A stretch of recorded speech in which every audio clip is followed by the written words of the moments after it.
watching you and I battle it out on the big screen. So now let's get to the movie, because this is where the fun begins. Thank you, and may the Force be with you.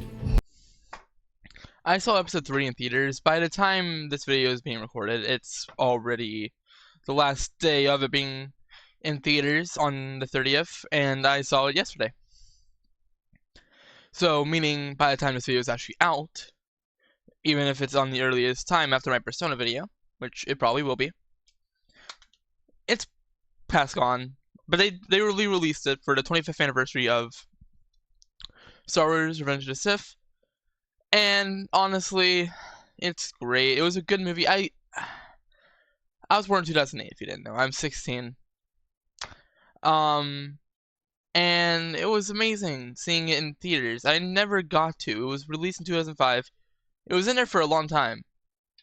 But, like, I was born in 2008. Obviously, I missed it.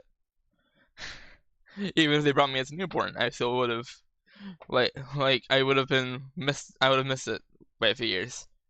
But it was really good to see it re-released. Because, man, it's just a whole different experience of what you see on Disney Plus or all this.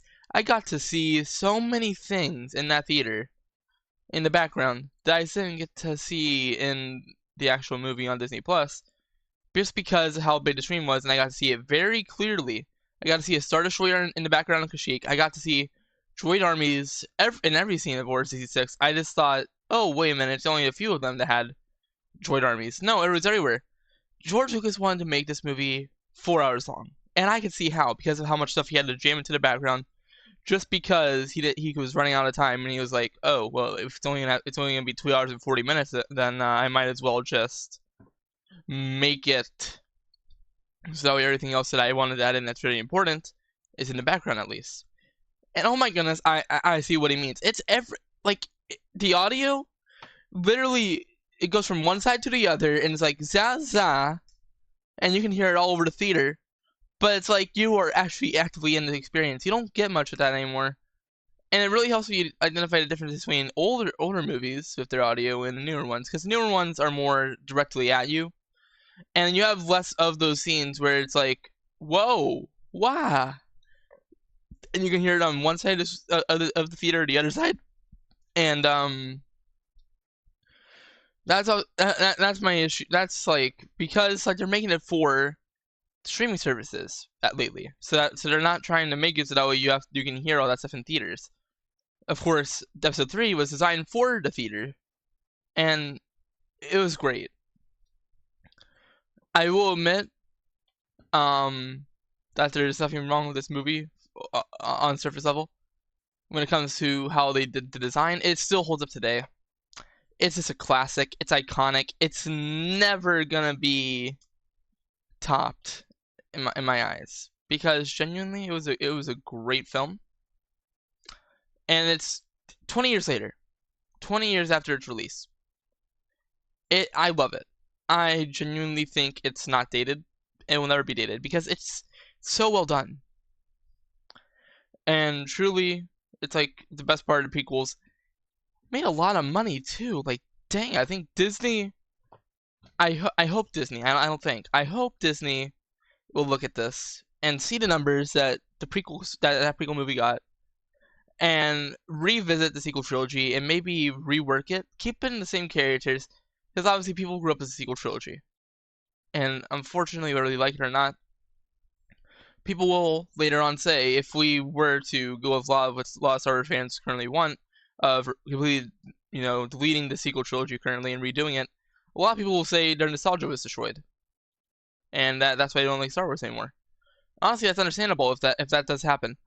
But what I'm saying is maybe to revisit the sequel trilogy, make another trilogy after the sequel trilogy, and do what George Lucas actually wanted to some degree. Because genuinely, what George Lucas actually wanted played such a huge part in the sequel trilogy.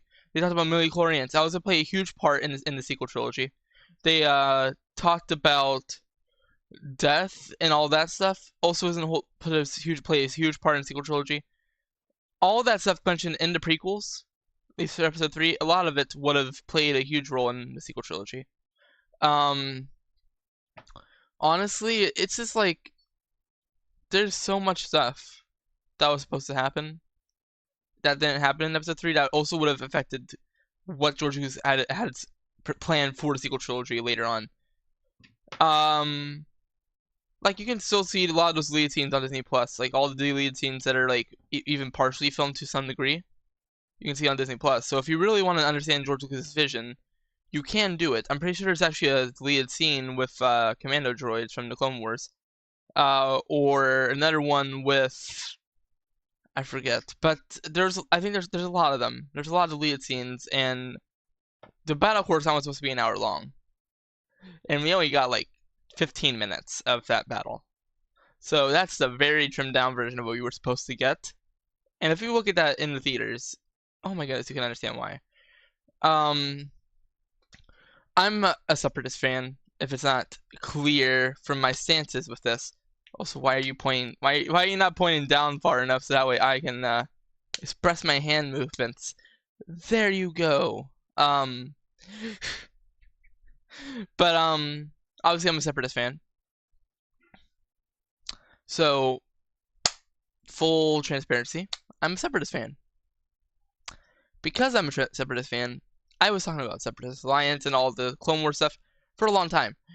But whenever you talk about Darth Vader's arc in that movie, oh my goodness, it's like a lot of people say that there's not enough impact for Anakin to turn to the dark side in that movie. I disagree. I'm not stealing this from any other YouTuber or anything like that. Genuinely, I disagree. I disagree with that statement. I think there is. If you watch it in the theater, you can understand a lot more than if you're watching at home. Because like I never really realized the impact of each of those things in each of those scenes. Padme is desperate and wants Anakin back, and at the most far scene, and there's that. There's also the scene where Anakin is crying, and him and Padme are staring out to each other, and that's the one he really turns to the dark side, not really truly, but turns to Darth Sidious in desperation to save Padme because he understands, or he thinks that's the only way to save her. So it's really blind love for Padme. However, I will say, Padme losing the will to live still has me mind boggled. I understand they had to do it because Padme is not in the original trilogy, but like it has me mind boggled because Padme had twins. She got to see them, name them, and she still died. So talk about motherly love, guys. I don't think she really cared about the children.